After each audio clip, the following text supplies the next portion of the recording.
In this video, we'll do a quick unboxing, review, and installation of a decent head unit for your 2004 to 2013 3 Series BMW, that's your E90s. Let's get started. In order to do this on this vehicle, we'll need to remove the radio, we'll need to take this AC controls and relocate them a little further down in this area. This bottom row of buttons, if you don't have them, great, but if you do, we can relocate them down to where your ashtray or this pocket would be. Looks like and sounds like a big undertaking, but it's not. It's quite easy. And you can do it with the kit that comes with everything you need from Amazon, and it's relatively inexpensive. Let's check it out now. When you order this, all these parts will come that you need for this installation, even including levers to get your dash pieces out. It'll come with a couple different trim pieces for the different types of air conditioning controls that you might have. You have this metal bracket that we're going to use to help relocate the air conditioning controls. You have this backup camera that it comes with, but we're not going to use that, and I'll show you later. And you have your wiring harnesses. What's good about this, and I didn't see this anywhere else, is that it comes complete. You don't need a separate BMW harness for it. It goes right from the head unit to the factory wiring. Then everything else. You got your CAN bus connection. You've got your USB connections, your audio ins and outs, video inputs for, say, a front camera. You've got your GPS antenna and a couple other pieces. Then the unit itself, it's a nice size Android screen.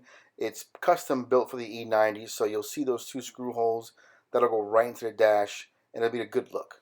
So this is not part of the kit. You'll have to buy this separately, but it's great. It's an ashtray delete or a pocket delete kit, and what you'll do is remove that strip of buttons on the lower part of your air conditioning controls. You relocate them to this piece right here. You retain a little bit of space there, for this is an ashtray, and then your cigarette lighter goes in there. Something else that you're going to buy separately, but this makes a really clean look, and it is a stock. It looks very much like a stock device. It's your backup camera. It'll replace the trunk switch. Goes in pretty easy and looks clean. We're going to start by removing the trim around the shifter. It just pops up, and you'll leave it in place, because once we pop this trim for the center console, just fish it through and take the whole thing out. If you've got a cigarette lighter, you'll have to unplug it. Once you have that open, there's a few, you're going to use your levers to pop out that lower portion where your air conditioning controls are. Once that's out, just tilt it down and expose the connections on the back. You're going to want to take care. There's a little tab you push down, then a lever that you're going to swing down. As you swing it down, it brings the connection up and out. Push that out of the way, and then look at your dash. You've got two screws that hold the bottom of that radio in. You unscrew that, and then you pop the radio out. Once you do that, you'll have some screws to take out this subframe that's in the dash there. There's 4 screws total on the face of it, and then there'll be 2 bolts inside of it, you'll see here. Slide the radio forward and carefully remove the connections. Take caution with, especially with the small connections for the antennas right here. There's a little tab you want to pull up, and that'll allow it to kind of unlock, and you can pull them out. Once the radio's out of the way, you have access to the 4 screws that are on the face of this little frame here. You pull those 4 screws out, and then you're going to look on the inside, and you'll see 2 bolts straight downward, and that's really what supports the back of that radio in place, and so you have to take those out as well. Once you remove those, you should be able to slide this whole frame right out. Just be careful not to damage any wires. The last part of the prep for this job is you're going to want to carefully take the face of this trim piece here for the air conditioning controls out. There's small tabs on the tops and on the bottom of the unit. You'll pull that off carefully. It'll expose just that air conditioning control, which is what we're going to relocate. Now, here's what makes this kit from Amazon so great. It's got everything already done for you with regard to wiring. You've got a harness that you're just going to plug into the factory harness, and then you've got all your other cabling that's set up for you. The only thing I'm doing manually is adding a trigger wire for the reverse camera, which honestly I don't think I even need it because I've got the CAN bus connection. Of course, if you've got a system, you're going to add your remote line, maybe your ground loop cable, and your RCA for your audio in the back. Once your connections are all done, plug everything in. I probably should have put some tape or something on the screen to protect it. Also, you're going to want to wire tie. I'm just kind of putting everything together right now just to make sure everything works. But you're going to want to go back in there and wire tie. Just dress these cables up so there's not spaghetti back there. Once your connections are all made, mount your head unit temporarily. Just fire it up, go through some of the functions, make sure it works, make sure you've got audio, make sure you've got your signal coming in for regular radio. try out your Bluetooth, make sure everything's working well. What I did here, I took an extra step just in case. What I did was I wired up the reverse camera temporarily just to make sure that it fires up and it shows on screen. By the way, you could see there the CAN bus connection working with the doors being shown open. Everything's working fine. I'm going to power down and I'm going to start to work on the air conditioning controls. Pick the right bezel for your car and it's just going to snap on. On this control here, you'll have to take a Dremel or a file or some other way to grind down this edge that's on the side of the air conditioning control unit. You don't want to take all of it away because that little piece is what snaps into the metal bracket that allows this to snap back into the dash. But you do have to remove some of this plastic here.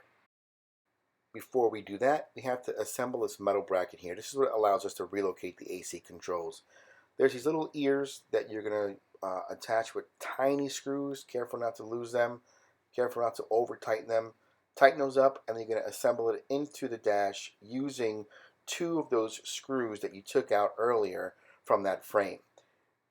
Do it with your head unit loosely in place. Don't tighten that head unit down until all of this is done because there's a little bit of wriggle room you have and you want to make sure it looks nice. Now get to work on this air conditioning control unit. You see the part that we're going to grind away. I'm using a die grinder. You can use a Dremel. You can use a file if you want to do it the old school way. This is going to just allow me to zip off this excess plastic.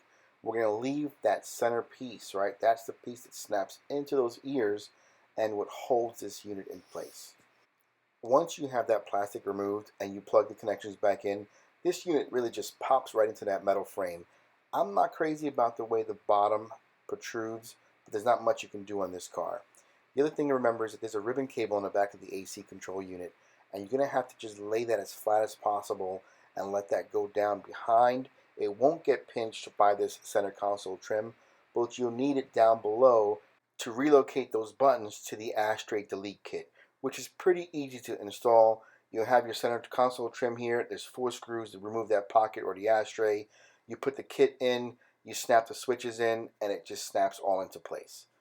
The center console goes back in the reverse order, and you're starting to look pretty good here. Now don't forget you've got your cabling that's going to run to the back for your rear, your backup camera and whatever else you have back there. Finish up the front by making sure your head unit's nice and level, tighten it down, and then clean the look by putting these caps in. For the backup camera, I don't want to use what it came with. I don't want to screw anything into the metal of my vehicle. I'm going to use this instead. It is a nice, clean looking OEM style backup camera. Easy to install. Your switch just pops right out. There's one cable that's in there you're going to disconnect. Don't forget you'll need to cable from the head unit all the way to the back, into the trunk space, up into the trunk lid. I'm not going to show that because it's a simple process.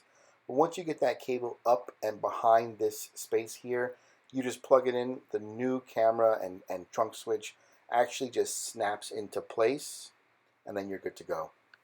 Before reassembling the paneling behind your trunk lid, just test it out. Get 2 fingers up in there, make sure the switch pops, and you hear it working. And here's the finished product. I recommend this kit off of Amazon. It's got everything you need. Looks nice in the dash. Get yourself the Ashtray delete kit so you can relocate those buttons. I like that the CAN bus retains this features where it tells you which doors are open. That's great. Looks pretty good. I'll put links to everything down below. I like making these videos to let people know you can do these things yourself, save some money, and of course, if you order through these links below, I make 17 cents.